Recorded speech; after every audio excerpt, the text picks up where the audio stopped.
The current human condition is nicely portrayed in Hans Christian Andersen's story, The Emperor's New Clothes.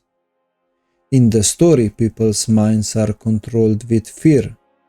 Fear of not being good enough for their jobs. The lie in the story is that if you don't see the made-up thing, you are unfit for your position. Everyone was acting out of fear. Their responses were controlled, forming groupthink and mass psychosis. What about internal division? People didn't act according to their knowledge. Everyone was able to see and know the truth, but they would pretend not to. The only one not internally divided was a small child. He was not scared and not willing to betray his understanding. He would call out the emperor. The sad part is that he was the only one good enough for his position. Unnatural is unsustainable. The truth is always natural, and the lie is an unnatural deformation of what is natural. Returning to truth, to nature, will tilt us towards something sustainable, towards something of value. Jesus said, "Let the little children come to me, and do not hinder them, for the kingdom of heaven belongs to such as this." Matthew 19:14. Adam and Eve clothed themselves upon partaking in the knowledge of good and evil, indicating association and awareness of causality. In Harry Potter, the cloak of invisibility is used to hide him, to break the rules. Here the cloak could mean justification. In Hans Christian Andersen's story, a lack of clothes could mean disassociation from the truth.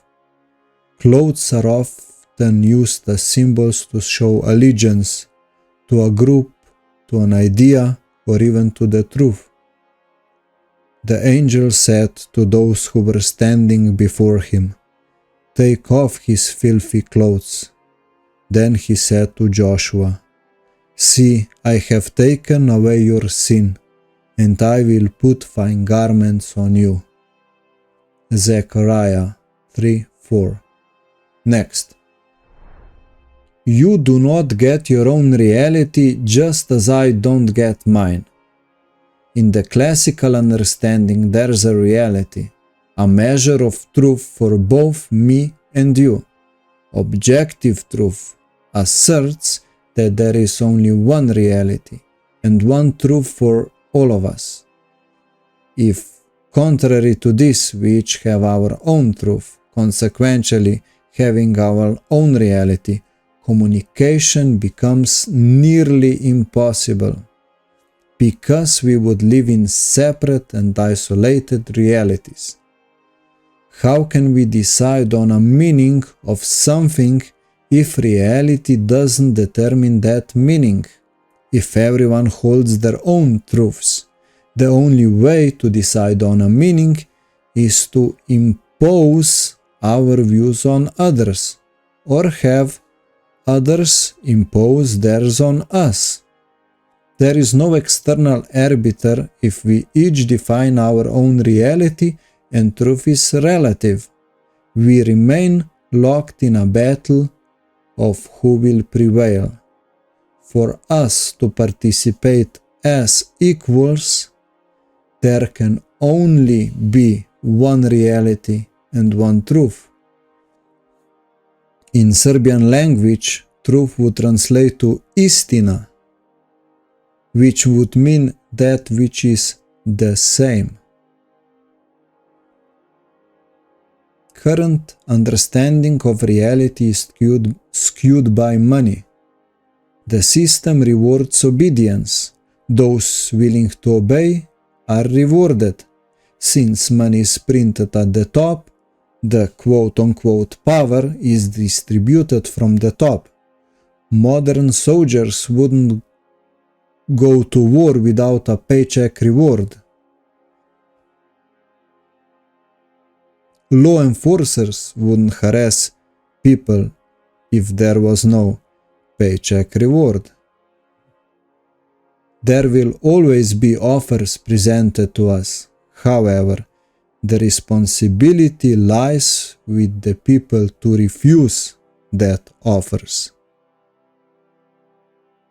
The American public will endure until the Congress discovers that it can bribe the public with public's money. Alexei de Tocqueville.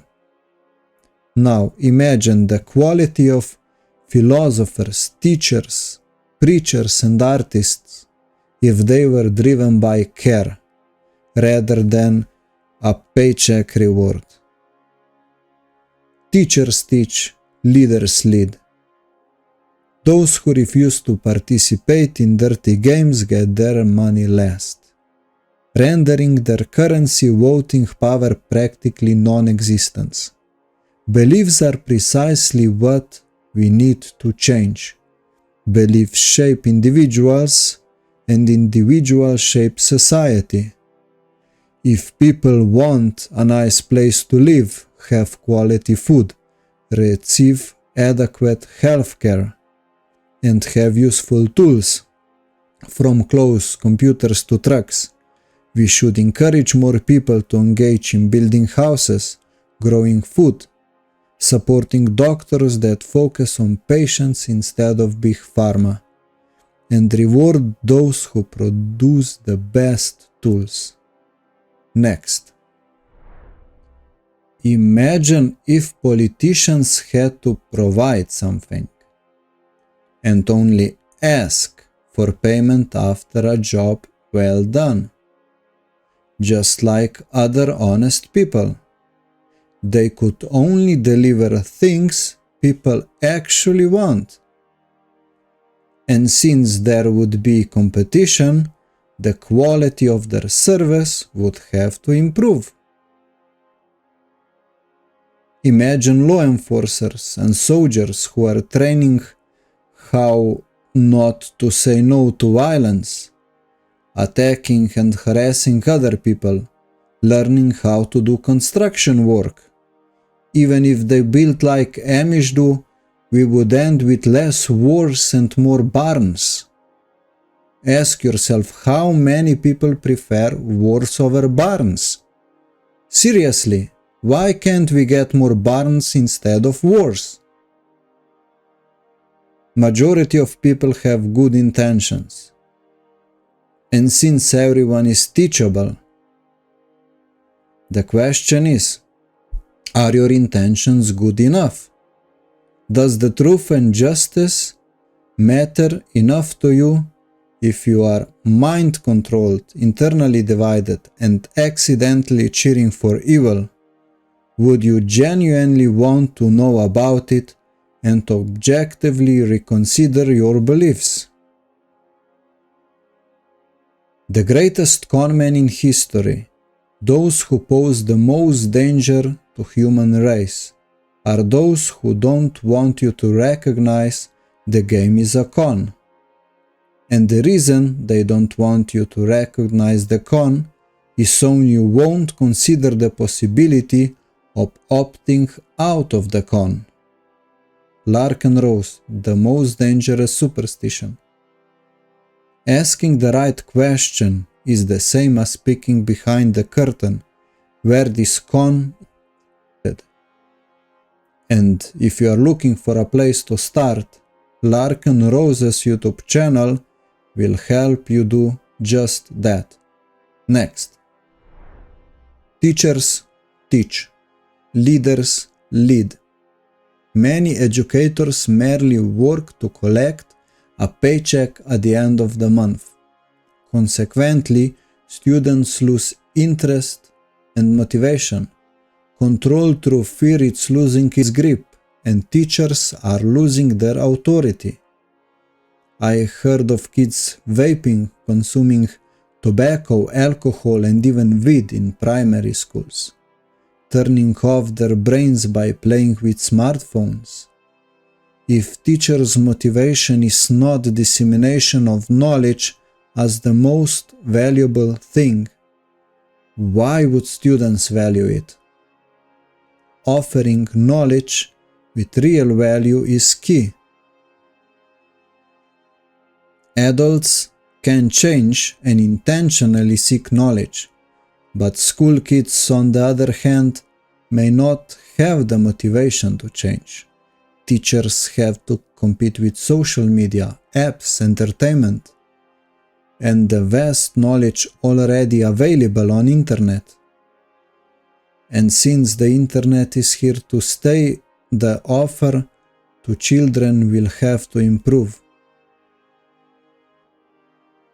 There are teachers and leaders who teach and lead for sake of teaching and leading, without a paycheck reward. They understand that better knowledge, deep understanding, and wise choices of individuals are essential for crafting a better tomorrow. Students find value in their teachings. They become motivated and interested. If you yourself want to teach or lead, there is nothing stopping you. Teachers teach, leaders lead. Children waiting for the day they feel good. Happy birthday. Happy birthday. And I feel that way that every child should.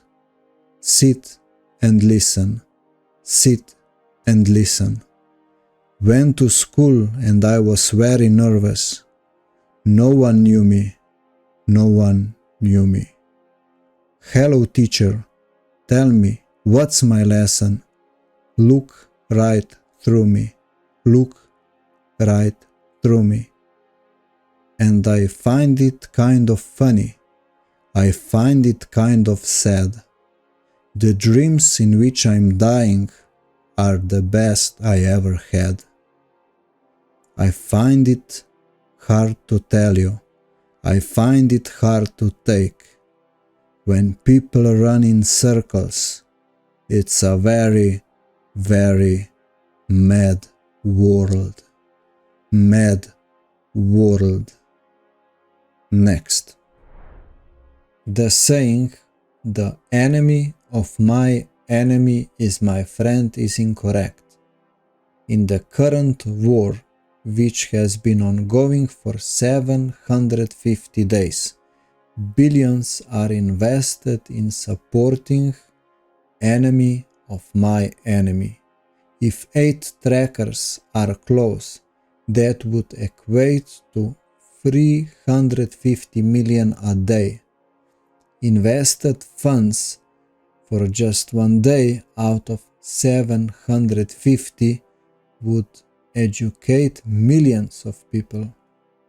Educated, non-internally divided people do not engage or support violence.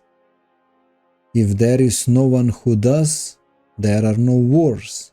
Therefore, the healer of my enemy is my friend. And when we get a healer and a healed one, the only variable is you. Would you be satisfied, or would you need a new enemy? An old Cherokee is teaching his grandson about life. "A fight is going on inside me," he said to the boy. "It's a terrible fight, and it's between 2 wolves. One is evil. He is anger, envy, sorrow, regret, greed, arrogance, self-pity, guilt, resentment, inferiority, lies, false pride, superiority, and ego." He continued, "The other one is good. His joy, peace, love, hope, serenity, humility, kindness, benevolence, empathy, generosity, truth, compassion, and faith.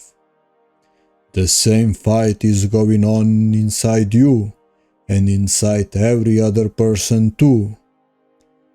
The grandson thought for a minute and then asked his grandfather, "Which wolf will win?" The old Cherokee simply replied, "The one you feed." When Aragorn became king in The Lord of the Rings, he told the hobbits, "My friends, you bow to no one." He truly meant no one. Hobbits have no kings. They do not believe in governments or master mentality. They are truly free. And that's why Frodo was the right candidate to destroy the Ring of Power. Next.